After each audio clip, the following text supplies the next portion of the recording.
Good morning friends. આજે ધોરણ 12 ની અંદર ચેપ્ટર નંબર 4 રાસાયણિક ગતિકી એની અંદર વિડિયો લેક્ચર 3 એની અંદર આપણે આગળ વધીશું. આજે જે બોર્ડ પર લખેલું છે એ બે મુદ્દાઓ પર આધારિત છે. પહેલો જે મુદ્દો છે એ વેગ અચળાંક અને પ્રક્રિયા ક્રમ આધારિત છે, અને જે બીજો મુદ્દો છે એ અમુક પ્રથમ ક્રમની પ્રક્રિયાઓ હોય એ 1/3 ભાગની થાય, 1/8 ભાગની થાય તો કેટલો સમય લાગે, આ બે પોઈન્ટ પર આધારે જ આજના એમસીક્યુ મેં બનાવેલા છે. તો આપણે પહેલા ટોપિક પર જતા રહીએ. પહેલો જે ટોપિક એવો છે કે પ્રક્રિયા ક્રમ અને વેગ અચળાંક એની સાથે સંબંધ છે, અને જેને આધારે તમે વેગ અચળાંક k નો એકમ તારવી શકો છો. વેગ અચળાંક k નો એકમ એ પ્રક્રિયાના ક્રમ પર આધારિત છે. તો આજે જે આપણો પહેલો જે પ્રશ્ન છે કે શૂન્ય ક્રમની પ્રક્રિયા હોય, પ્રથમ ક્રમની પ્રક્રિયા હોય, દ્વિતીય ક્રમની પ્રક્રિયા હોય, એમાં વેગ અચળાંકનો એકમ કયો હોય? તો યાદ રાખજો, વેગ અચળાંકનો એકમ એ પ્રક્રિયાના ક્રમ પર આધારિત છે. જો તમે પ્રક્રિયાનો ક્રમ જાણો છો તો તમે વેગ અચળાંકનો એકમ ઇઝીલી લખી શકો છો. જો કેવી રીતે? મેઇન સૂત્ર આ છે કે n ક્રમની કોઈ પણ પ્રક્રિયા હોય જેનો પ્રક્રિયા ક્રમ n છે, તો તમારે વેગ અચળાંકનો એકમ તારવવાનું સૂત્ર છે મોલ પ્રતિ લિટર, એને 1 - n ઘાતાંક 1 - n ઘાતાંક ઇન્ટુ સમય ઇન્વર્સ છે, જ્યાં n છે પ્રક્રિયાનો ક્રમ છે. શૂન્ય ક્રમ હોય તો અહીંયા n ના બદલે શૂન્ય મૂકવું, સાદુરૂપ આપી દો. પ્રથમ ક્રમ હોય તો આ n ના બદલે 1 મૂકી સાદુરૂપ આપી દો. દ્વિતીય ક્રમ હોય n ના બદલે 2 મૂકીને સાદુરૂપ આપી દેશો તો તમારો આન્સર ઇઝીલી સોલ્વ થશે. અહીંયા મેં આન્સર લખેલા છે, તમે સાદુરૂપ આપજો, તમારો આન્સર આ જ રીતે આવશે. પરીક્ષામાં બોર્ડની પરીક્ષાની અંદર પણ પૂછી શકે એવો ક્વેશ્ચન છે, તો સાંભળજો. ધારો કે શૂન્ય ક્રમની પ્રક્રિયા છે અને તમને એવું પૂછે છે વેગ અચળાંકનો એકમ શું થાય, તો n ક્રમ માટે તમને મળે છે અહીંયા 1 - n ના બદલે શૂન્ય લખ્યું, એટલે 1 - 0 એટલે 1 જ થાય. એનો મતલબ મોલ પ્રતિ લિટરની એક ઘાત એટલે મોલ પ્રતિ લિટર ઇન્ટુ સમય ઇન્વર્સ આવશે. તમે જોઈ શકો છો શૂન્ય ક્રમની પ્રક્રિયા માટે વેગ અચળાંક k નો એકમ મોલ પ્રતિ લિટર સમય ઇન્વર્સ જ આવશે. સપોઝ તમને પ્રથમ ક્રમ માટે પૂછી કાઢ્યું તો આ જે n છે n ના બદલે 1 મૂકો, તો અહીંયા તમે જોઈ શકો 1 - 1 = 0, અને કોઈની પણ 0 ઘાતાંક 1 થઈ જાય એટલે મોલ પ્રતિ લિટરની 0 ઘાત એટલે આખું પદ 1 થઈ જાય તો 1 * સમય ઇન્વર્સ એટલે તમારો જવાબ સમય ઇન્વર્સ આવશે. એટલે પ્રથમ ક્રમની કોઈ પણ પ્રક્રિયા આવે એનો વેગ અચળાંક એકમ સમય ઇન્વર્સ હોય છે, અને જો વેગ અચળાંકનો એકમ સમય ઇન્વર્સ હોય ઇટ મીન્સ એ પ્રથમ ક્રમની પ્રક્રિયા છે. યાદ રાખજો. આ રીતે તમને એવું પૂછવામાં આવે દ્વિતીય ક્રમની પ્રક્રિયા માટે વેગ અચળાંકનો એકમ કયો થાય, તો પહેલા સમજવા માટે આ જે સૂત્ર યાદ રાખો, n ક્રમ માટે છે. એની અંદર મોલ પ્રતિ લિટરની 1 - n ઘાત આપણે દ્વિતીય ક્રમ છે તો n ના બદલે 2 મૂકીશું, તો તમે સમજી ગયા છો 1 - 2 એટલે -1 ઘાત થશે. એટલે મોલ પ્રતિ લિટરની -1 ઘાત, -1 ઘાત એનો મતલબ તમે આવું સમજી શકો છો આ લિટર ઇન્વર્સ એ લિટર બની જશે અને મોલ છે એ મોલ ઇન્વર્સ બની જશે. તો તમે જોઈ શકો છો લિટરની 1 ઘાત મોલની -1 ઘાત, કારણ કે અહીંયા 1 - n આખાનું સાદુરૂપ -1 થાય અને કોઈની પણ -1 ઘાત થાય એનો મતલબ મોલ છે એની -1 ઘાત એટલે મોલની -1 ઘાત, અને લિટર ઇન્વર્સની -1 ઘાત એટલે લિટર થાય. તો તમારો જવાબ લિટર મોલની -1 ઘાત સમય ઇન્વર્સ. આ રીતે લખવાનું. આ રીતે તમે તૃતીય, ચતુર્થમ, તમે 100 ક્રમની પ્રક્રિયા માટે પણ લખી શકો છો. કદાચ કોઈ પૂછે કે 100 ક્રમની પ્રક્રિયા માટે વેગ અચળાંકનો એકમ કેટલો, તો તમને અંદાજ મારો. અહીંયા ઘાતમાં 1 - 100 એટલે 99 થશે, એટલે કે મોલ પ્રતિ લિટરની -99 ઘાત. તો આપણો જવાબ આવશે લિટરની 99 ઘાત, મોલની -99 ઘાત અને સમય ઇન્વર્સ. સિમ્પલ. અહીંયા તમારે યાદ રાખવાનું 100 મૂક્યા તો 1 - 100 એટલે 99, અહીંયા સાદુરૂપ -99 થાય તો અહીંયા લિટર -1 છે એ +99 થશે એટલે લિટરની 99 ઘાત, મોલની -99 ઘાત અને સમય ઇન્વર્સ તો દરેકની પાછળ આવવાનો છે. એટલે અમુક વખતે પરીક્ષામાં ટ્વિસ્ટ કરી દે તો ડાયરેક્ટ તમે વિચારી શકો છો 100 ઘાત. તમને એવું કીધું 100 ક્રમની પ્રક્રિયા તો મોલ પ્રતિ લિટરની -99 ઘાત, તો તમારો આન્સર આવશે અહીંયા તમે જોયો તમારો આન્સર લીટરની 99 ઘાત થશે, મોલની -99 ઘાત થશે અને સમય ઇન્વર્સ તો એ સીધી જ રહેશે. આ બોર્ડની પરીક્ષામાં પણ પૂછાઈ શકે, કોમ્પિટિટિવ એક્ઝામમાં પણ પૂછાઈ શકે છે. આધાર આ છે, આને આધારે આ ટોપિક તારવેલો છે. બાળકો જો મોડે કરી દે તો વાંધો નથી, તો પણ એમનું કામ થઈ શકે છે. બીજો અગત્યનો પ્રશ્ન છે, બાળકો લાંબી રીતે સોલ્વ કરે છે, જેમ એમનો સમય બગડી શકે છે. આપણે સિમ્પલ સમજીએ. આજે મારો અત્યારે બીજો પોઈન્ટ છે, એ કોઈક રાસાયણિક પ્રક્રિયામાં 1/2 ભાગની પ્રક્રિયા થાય, 1/4 ભાગની પ્રક્રિયા થાય, એને અર્ધાંશીય સમય સાથે કેવી રીતે સંબંધ છે એ સોલ્વ કરવો છે. તો જો અહીંયા મેં ટકાવારી લખી છે. 100%, એના અડધા 50%, એના અડધા 25%, એના અડધા 12.50%, એના અડધા 6.25%. અડધા એટલા માટે મેં કર્યું છે કારણ કે અર્ધાંશીય સમય સાથે મારે કનેક્ટ કરવાનો છે. યુ નો ધેટ અર્ધાંશીય સમયનો મતલબ આપેલા પ્રક્રિયકનો જથ્થાને અડધો થવા માટે લાગતા સમયને આપણે અર્ધાંશીય સમય કહેવાય. આ ટકાવારીને ભાગમાં લખવું હોય તો 100% એટલે એક આખો ભાગ કહેવાય, 50% એટલે 1/2 ભાગ કહેવાય, 25% એટલે 1/4 ભાગ કહેવાય, 12.50% એટલે 1/8 ભાગ કહેવાય અને 6.25% એટલે 1/16 ભાગ.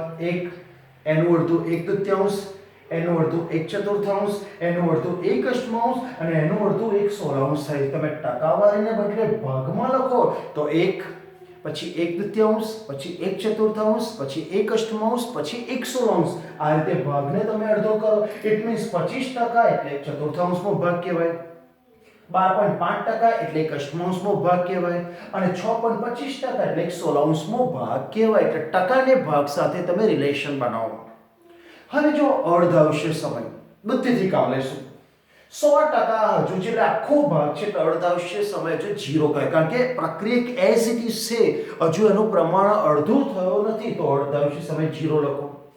પછી ધારો કે અર્ધાંશીય સમયને મેં x ધાર્યો છે, તો જેવી 50% પ્રક્રિયા થાય એટલે 1 અર્ધાંશીય સમય, જેવી 25% પ્રક્રિયા થાય એટલે 2 અર્ધાંશીય સમય, જેવી 12.5% થાય એટલે 3 ગુણ્યા અર્ધાંશીય સમય અને 6.25% થાય એટલે 4 ગુણ્યા અર્ધાંશીય સમય. સમજો, 50% એટલે 1 અર્ધાંશીય સમય, 50% ના અડધા કરો 25%, એના માટે 2 વખત અડધું કર્યું તો 2 અર્ધાંશીય સમય. 25% ના અડધા 12.5% કરો, એના મતલબ 1/8 ભાગ કરો, 3 વખત અડધું કર્યું છે તો 3 ગુણ્યા t1/2. આ x મેં અર્ધાંશીય સમય ધારેલો છે અને 6.25% એટલે કે 1/16 ભાગ એટલે 4 ગુણ્યા અર્ધાંશીય સમય, તો 4 * t1/2. જો આ ફંડામેન્ટલ તમારો ક્લિયર છે તો મોટા મોટા દાખલાને તમે સેકન્ડમાં વિથઆઉટ કેલ્ક્યુલેટર સોલ્વ કરી શકો છો. યાદ રાખજો, ટકા અડધા કરતા જાઓ, ભાગ અડધા કરતા જાઓ અને જે અર્ધાંશીય સમય એ અર્ધાંશીય સમયને ગુણવાના. પહેલા 0 અર્ધાંશીય સમય 100% માટે, 50% માટે 1 અર્ધાંશીય સમય, 25% એટલે કે 2 અર્ધાંશીય સમય, 12.5% એટલે 3 અર્ધાંશીય સમય અને 6.25% એટલે 4 અર્ધાંશીય સમય. 4 વખત અર્ધાંશીય કરો એટલે પ્રમાણ 6.25% બાકી રહે. ભાગમાં કેવું હોય તો 6.25% એટલે 1/16 ભાગ. આને આધારે થોડાક એમસીક્યુ લીધેલા છે. આને બેઝ બનાવીને મેં એમસીક્યુ લીધા છે. આ 3 એમસીક્યુ સમજી લેશો તો આ કન્સેપ્ટ તમારો એકદમ ક્લિયર થશે. જો પહેલા એમસીક્યુ, પ્રથમ ક્રમની પ્રક્રિયાનો અર્ધાંશીય સમય તમને 14 સેકન્ડ આપેલો છે. અર્ધાંશીય સમય એટલે કે t1/2 14 સેકન્ડ આપેલો છે. તો તેના પ્રક્રિયકની મૂળ સાંદ્રતાને 1/8 જેટલી થતા ખાલી જગ્યા સેકન્ડ લાગશે. ઓપ્શન આપ્યા છે 28 સેકન્ડ, 42 સેકન્ડ, 14 નો વર્ગ સેકન્ડ અને 14 નો ઘન સેકન્ડ. આવું ઓપ્શનમાં આપેલું છે. હવે બાળકો શું કરશે? ચોપડીનું સૂત્ર વિચારશે. આપણે કોમ્પિટિટિવ એક્ઝામ વિચારીએ છીએ એટલે કે આ વેગ અચળાંકનું સૂત્ર k = 2.303 t log r0/rt નથી વાપરવાનું, આપણે શોર્ટકટમાં છે. જ્યારે પણ ભાગ આપેલો હોય અને અર્ધાંશીય સમય આપેલો હોય તો તમે એક રિલેશન, આ રિલેશન તમે યાદ રાખશો તો તમારો જવાબ 1 સેકન્ડમાં આવી જશે.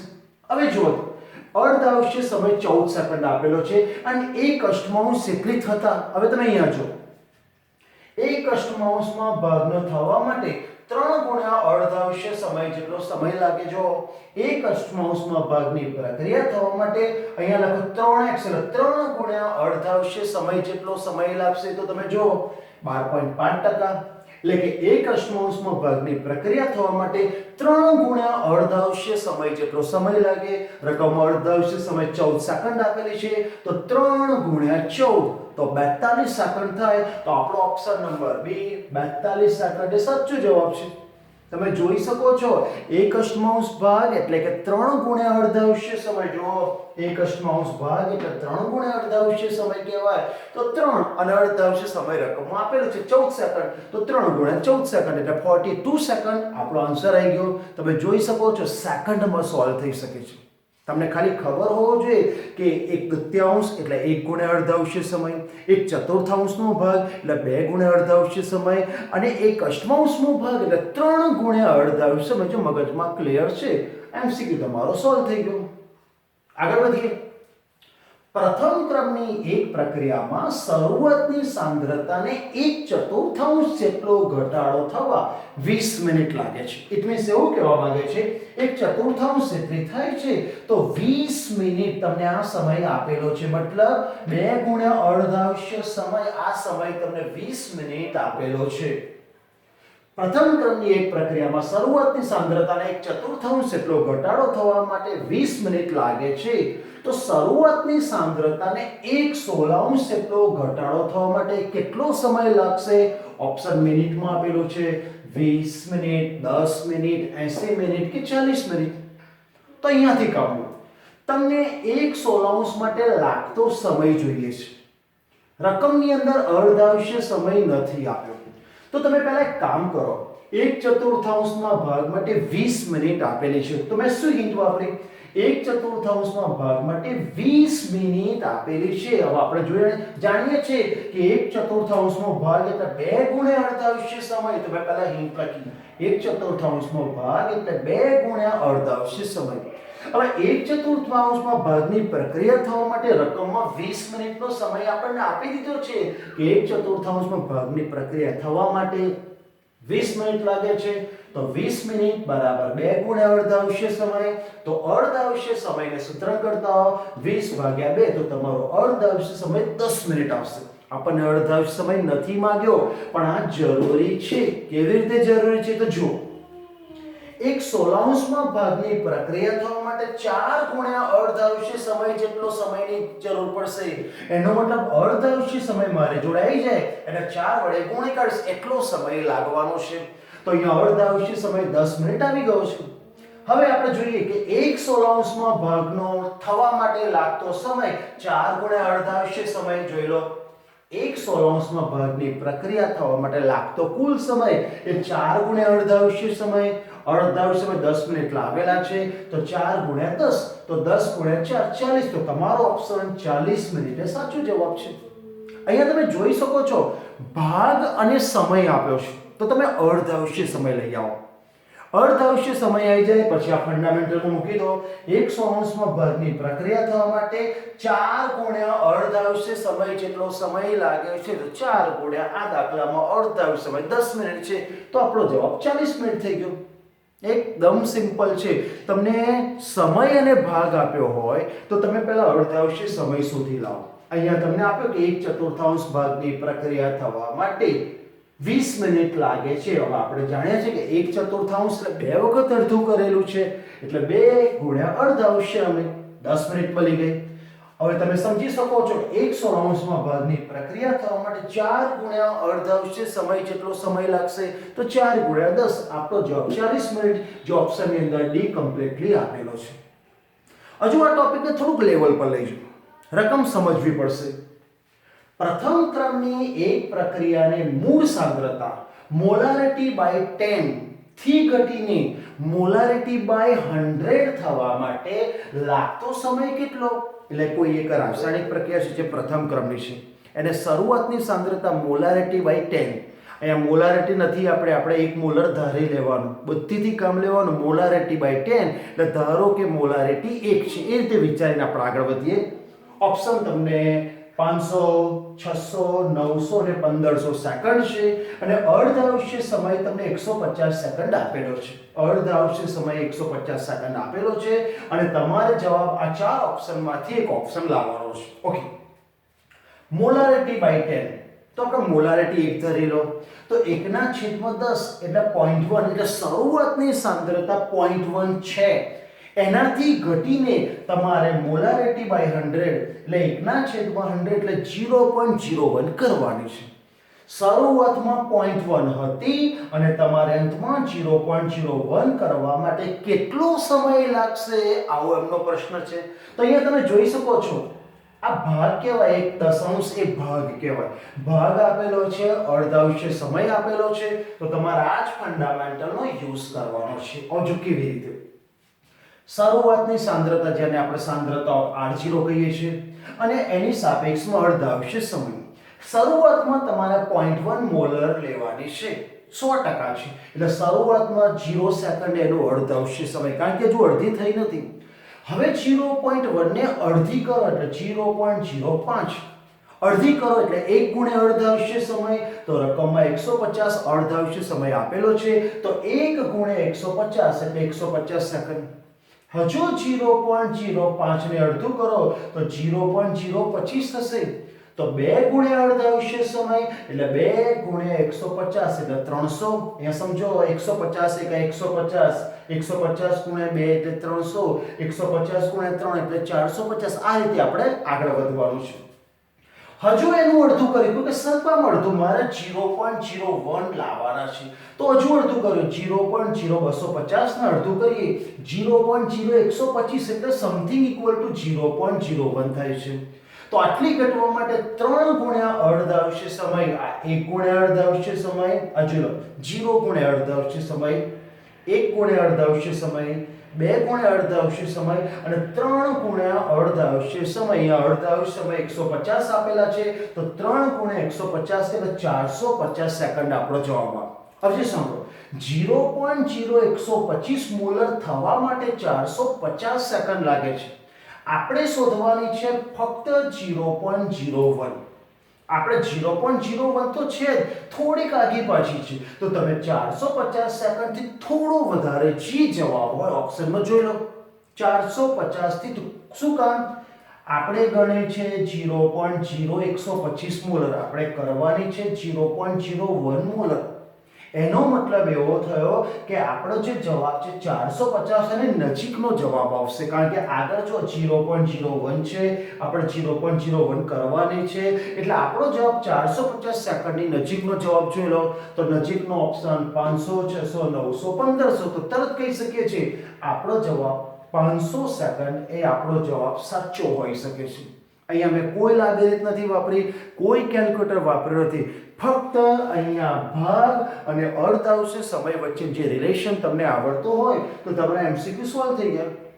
મોટી રીતે ગણો તો પણ જવાબ આવશે, પણ એમાં તમારો ટાઈમ બગડશે, જ્યારે આ રીતની અંદર ટાઈમ બગડતો નથી. તો એકવાર જોઈ લો.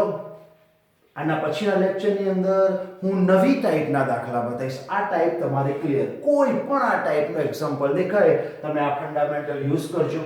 જો ડાઉટ હોય તો મેસેજ કરજો મને, કોઈ વાંધો નહીં, હું એનું સોલ્યુશન આ ટેકનિકથી આપીશ. નેક્સ્ટ લેક્ચરની અંદર આપણે નવા ટોપિક સાથે આપણે આગળ વધીશું. ઓકે, તો એકવાર જોઈ લેજો.